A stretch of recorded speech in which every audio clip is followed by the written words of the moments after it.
How you doing? It's Operation Unified America here, and I'm here with Christopher Fell.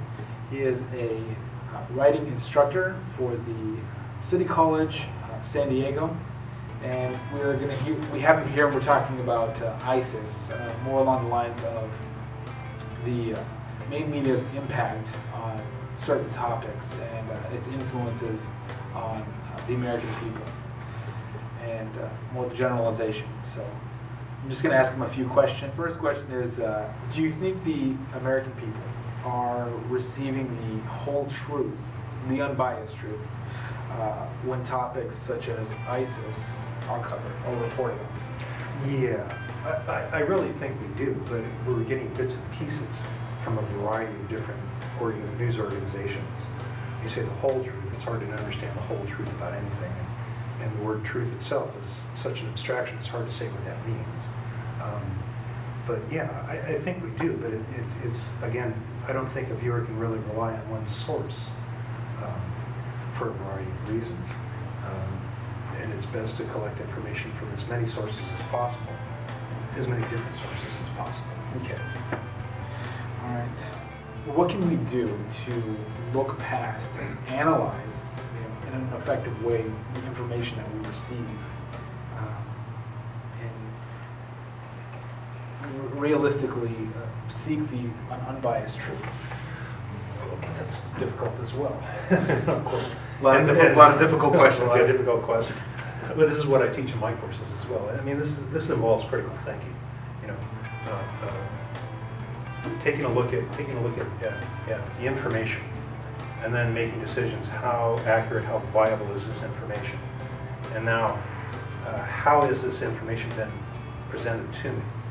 Images carry a lot more emotional weight than words. Our first impact when we see images is to react emotionally first. It's a natural response. And the words that fill in or explain the context of those images, they help us refine and define and really narrow down the ideas that the images are presenting as well.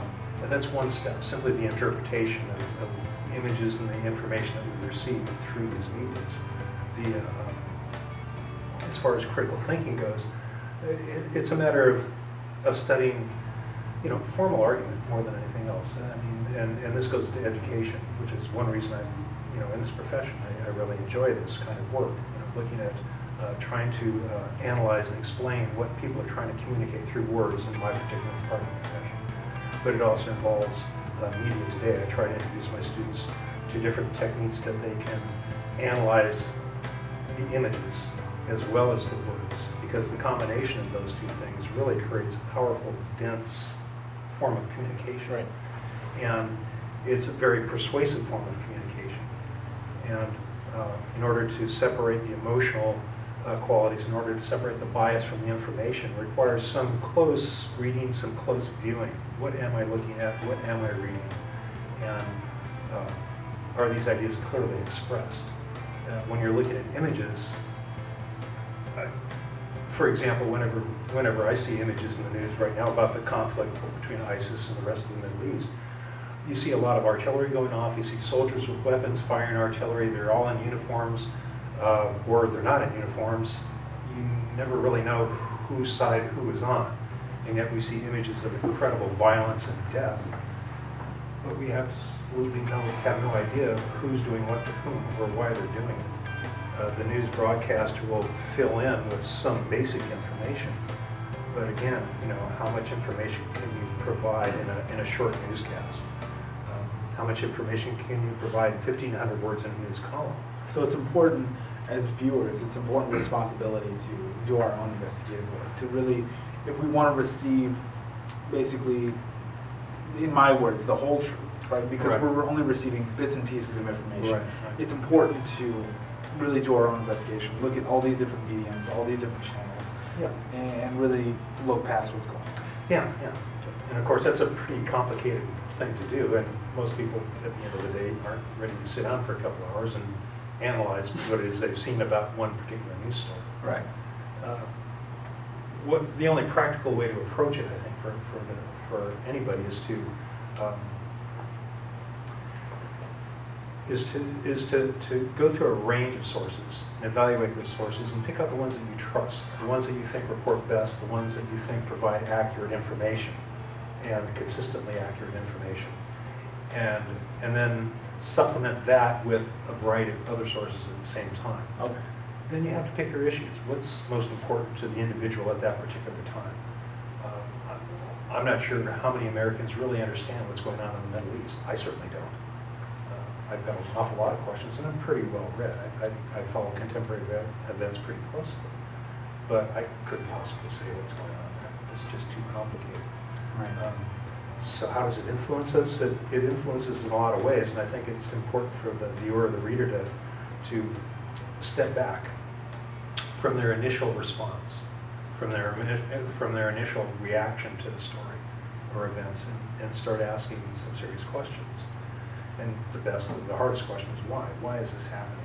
But then, since we're dealing with media information, why is this information presented to us this way?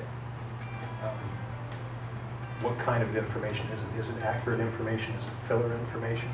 For example, NBC News Online, I go to that site quite a bit, and one thing I notice more often than not is that when they run a story, for example, about the military or military fighters, they'll take a stock photograph of the military jet flying, and that's the image that we attach to the story about military fighters in the Middle East. Well, the image is completely disconnected. The only relationship is that it's an image of a jet plane. And we all know that jet planes are the kind of planes that are flying in this attacks on ISIS. What does that possibly mean? The image, in a way, is kind of distorted. In the same way that I was explaining, we see images of artillery and soldiers firing weapons, but we have no way of really connecting that to actual events. We get a general notion of what that means. So that tends to, again, skew our emotions and creates a bias in our own emotions. And it's difficult to step away and examine your own biases and to try to get down to, well, why do I think this? Do I think this because I've been influenced by these images? Have I been influenced by a very eloquent report by a reporter? Or have I found a variety of different sources that give me similar information, but there's important distinctions between those, or has some reporter add some new element to the discussion? And that's where issues become more complex, and it requires kind of a consistent viewing in order to understand it.